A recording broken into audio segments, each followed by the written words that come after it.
Kenapa ya harga jajanan bisa begini? Padahal sebelum sampai ke kita, makanan itu melewati banyak proses. Semua proses ini diatur dalam satu sistem. Sistem inilah yang mengatur seluruh kegiatan ekonomi masyarakat. Sistem ini disebut sebagai sistem ekonomi. Apa itu sistem ekonomi? Sistem ekonomi adalah cara suatu negara atau masyarakat mengatur produksi, distribusi, dan konsumsi barang serta jasa untuk memenuhi kebutuhan penduduknya, dengan perbedaan utama pada peran pemerintah dan mekanisme pasar dalam pengambilan keputusan ekonomi.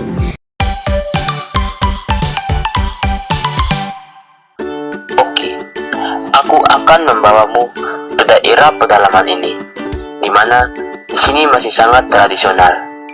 Di sini penggunaan teknologinya masih sangat sederhana. Lihat itu, ada seorang warga membawa hasil panennya berupa singkong dan menukarnya dengan telur. Ya, di sini masih sistem barter. Dan di sini juga orang-orang bekerja tanpa pembagian waktu kerja loh. Mereka melakukan kegiatan ekonomi hanya untuk mencukupi kebutuhannya sendiri. Nah, yang dilakukan masyarakat termasuk sistem ekonomi tradisional. Meskipun dengan ciri serba tradisional, jangan salah loh, sistem ini masih memiliki kelebihan. Mereka melakukan persaingan sehat, karena di sini hubungan antar individu sangat erat. Rumah-rumah mereka juga masih sederhana dan mirip-mirip loh. Nah, ini menandakan tidak ada kesenjangan ekonomi. Di dalam masyarakat tidak ada eksploitasi sumber daya alam di sini, apalagi sumber daya manusia. Namun, sistem ini ada juga kelemahannya yang menjadikan tidak lagi digunakan di berbagai negara, yaitu produktivitas di sini masih rendah karena teknologinya yang masih sederhana dan perkembangan ekonomi masih lambat, dan tidak semua kebutuhan masyarakat dapat terpenuhi dan bergantung dengan alam. Oke, kamu sudah paham kan bagaimana sistem ekonomi tradisional ini? Di sini hanya sedikit negara yang masih menerapkan sistem ini. Itu pun hanya daerah tertentu, yaitu ada di Afrika Tengah, tepatnya di desa Mobile. Dan juga Baiki, ibu kota dari negara Republik Afrika Tengah. Di sini kebanyakan bermata pencarian sebagai petani kopi dan kayu. Selain itu, ada Malawi, sebuah negara di daratan Afrika bagian selatan. Di negara ini mendominasi sektor pertanian. Di Indonesia, ternyata ada juga terletak di Lembah Baliem, di Pegunungan Jayawijaya, Papua. Di sini bermata pencarian bercocok tanam dan berternak. Setelah kamu tahu sistem ekonomi tradisional di video sebelumnya, sekarang aku akan mengajakmu untuk berkeliling ke berbagai negara di dunia ini. Kita akan melihat sistem ekonomi apa saja yang digunakan di setiap negara yang kita kunjungi. Negara pertama yang akan kita kunjungi yaitu negara Amerika Serikat. Di negara Amerika Serikat ini, persaingan dalam kegiatan ekonomi dilakukan secara bebas. Lihat, mall atau pusat perbelanjaan di negara ini. Tiap toko bebas memberikan diskon, ada yang memberikan diskon secara besar, ada juga yang memberikan diskon secara kecil, sesuai toko mereka masing-masing. Masyarakat di sini melakukan aktivitas ekonomi dengan tujuan untuk memperoleh laba. Oke, kita kunjungi lagi negara berikutnya, adalah negara Jerman. Hai, lihat di negara ini, setiap harga barang yang ada di pasar sudah ditentukan oleh permintaan dan penawaran yang dilakukan secara bebas. Di sini, hak perorangan diakui. Semua perekonomian diatur oleh mekanisme pasar. Selanjutnya, kita akan ke negara Sakura, yaitu negara Jepang. Di sini, semua aktivitas ekonomi dilakukan dan dilaksanakan oleh masyarakat atau swasta. Pemerintah atau Perdana Menteri Jepang di negara ini tidak melakukan intervensi dalam pasar di negara ini. Di negara ini banyak perusahaan-perusahaan besar yang setiap perusahaannya memiliki alat produksi sendiri, karena setiap perorangan bebas memiliki barang termasuk alat produksi. Di negara Amerika Serikat, Jerman dan Jepang menggunakan sistem ekonomi liberal, di mana seluruh kegiatan ekonomi seperti produksi, distribusi, dan konsumsi diserahkan pada mekanisme pasar. Sistem ekonomi juga diterapkan di berbagai negara besar seperti Inggris, Belanda, Brasil, Singapura. Ada juga ciri-ciri ekonomi. Ekonomi juga memiliki kelebihan. Yang pertama, menumbuhkan inisiatif dan kreasi masyarakat dalam mengatur kegiatan ekonomi. Buktinya, banyak produk yang dihasilkan oleh negara-negara sistem ekonomi liberal yang membuat setiap individu bebas memiliki sumber-sumber produksi sehingga produktivitas meningkat dan persaingan untuk maju di negara-negara tersebut sangat tinggi. Dari banyaknya kelebihan yang dimiliki sistem ini, ada juga kelemahannya. Kelemahan sistem ekonomi liberal adalah sistem ini dapat memunculkan kesenjangan sosial akibat ketimpangan pendapatan, dan juga sistem ini memberikan kebebasan sehingga memudahkan untuk disalahgunakan oleh pihak yang kuat dari segi ekonomi dan dapat memeras pihak yang lemah. Nah, itu adalah sistem ekonomi yang digunakan oleh berbagai negara. Kita kunjungi. Hai, selanjutnya kita akan mengunjungi negara Cina. Masih banyak negara yang akan kita kunjungi loh. Kita lihat bagaimana sistem ekonomi di negara ini. Wah, ramai sekali. Lihat masyarakat itu. Mereka bekerja di perusahaan-perusahaan pemerintah.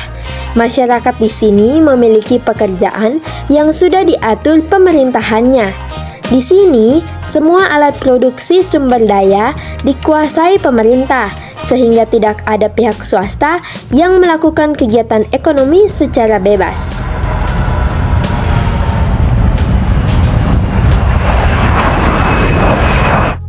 Sampai juga kita ke negara Korea Utara. Sistem perekonomian di Korea Utara juga diatur oleh pemerintah. Nah, negara Cina dan Korea Utara ini memakai sistem ekonomi komando.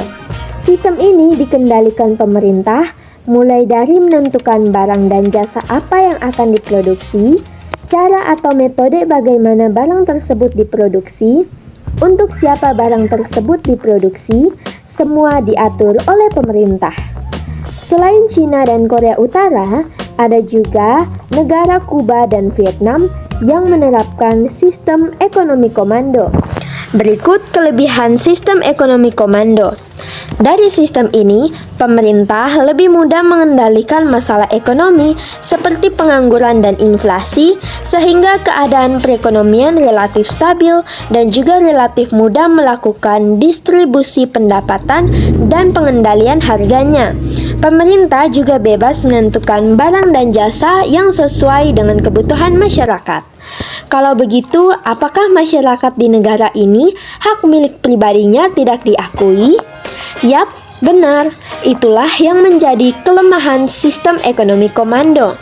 Sistem ini juga dapat mematikan kreativitas dan inisiatif tiap individu.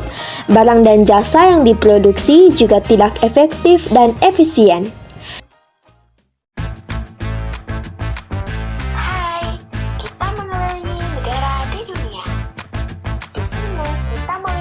Sistem ekonomi tiap negara. Negara yang pertama yaitu India. Di negara India, ada pedagang dengan konsumennya sedang melakukan tawar-menawar. Di negara India ini, harga-harga ditentukan oleh mekanisme pasar. Kalau di Mall India, mereka memasang diskon yang hampir sama di setiap tokonya. Karena di negara India sudah memberikan kebijakan harga dasar atau floor price untuk produsen. Kalau pabrik besar di negara India tidak boleh melakukan impor banyak-banyak, karena nantinya akan menyebabkan harga beras menjadi naik. Ini juga termaksud kebijakan pemerintah negara India dengan menetapkan harga atas atau selling price untuk melindungi konsumen. Negara yang kedua yaitu Filipina. Di negara Filipina, sistem ekonominya juga sama loh dengan negara India. Di sini ada perusahaan swasta dan perusahaan milik negara yang berjalan beriringan untuk melakukan kegiatan ekonomi pemerintahnya. Juga melakukan intervensi dengan membuat peraturan, menetapkan kebijakan visual moneter, serta membangun dan mengawasi kegiatan swasta. Negara India dan Filipina menetapkan sistem ekonomi campuran, di mana sistem ini kombinasi antara sistem ekonomi pasar atau kapasitas dengan sistem ekonomi komando atau terpusat.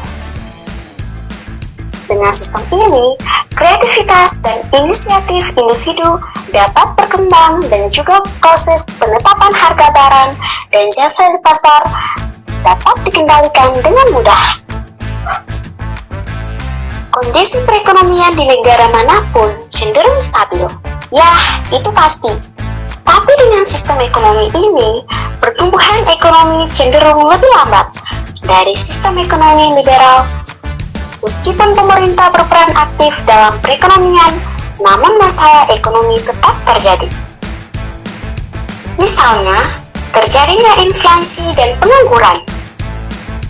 Di sistem ini juga, pihak swasta tidak dapat memaksimalkan keuntungannya karena ada intervensi dari pemerintah dalam sebuah perekonomian. Campuran, intervensi pemerintah tampil dalam kadar atau derajat yang berbeda-beda loh. Oh iya, dari sistem ekonomi tradisional, liberal, komando, dan campuran yang dipakai di berbagai negara, pada kenyataannya tidak ada negara yang benar-benar murni memakai sistem ekonominya. Oke, di Filipina inilah destinasi terakhir kita. Setelah mengetahui sistem ekonomi di negara-negara sebelumnya, kamu pasti bertanya-tanya kalau negara kita ini menganut sistem ekonomi apa. Di Indonesia sendiri memakai sistem ekonomi Pancasila. Sistem ini memiliki karakter unik yang membedakannya dengan sistem ekonomi lainnya.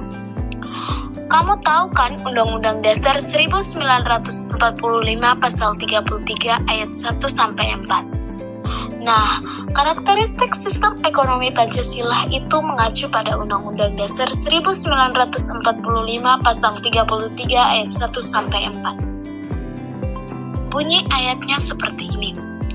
Di ayat 1 menyebutkan bahwa perekonomian negara itu disusun sebagai usaha bersama atas dasar asas kekeluargaan. Di ayat 2 menyebutkan bahwa cabang-cabang produksi yang penting bagi negara dan menguasai hajat hidup orang banyak itu dikuasai oleh negara. Sedangkan di ayat 3 menyebutkan bahwa bumi, air, dan kekayaan alam yang terkandung di dalamnya dikuasai oleh negara dan dipergunakan untuk kemakmuran rakyat.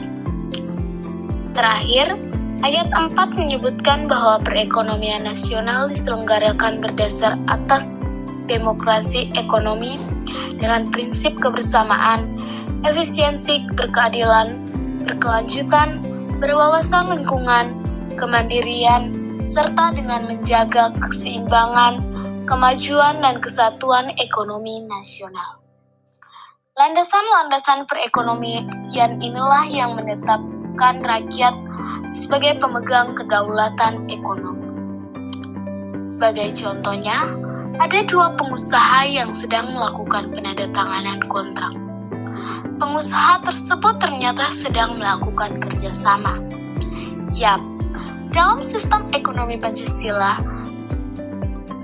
kerjasama lebih penting dibanding persaingan, karena persaingan yang tidak sehat akan menyebabkan monopoli. Kamu bisa melihat semua orang yang sedang bergotong royong membersihkan pantai. Kegiatan ini dilakukan untuk membuat pantai lebih bersih sehingga menarik wisatawan datang. Mereka menerapkan dasar kekeluargaan dan gotong royong agar tercapainya kemakmuran bersama. Itulah nilai-nilai dasar yang dimiliki oleh perekonomian di negara Indonesia.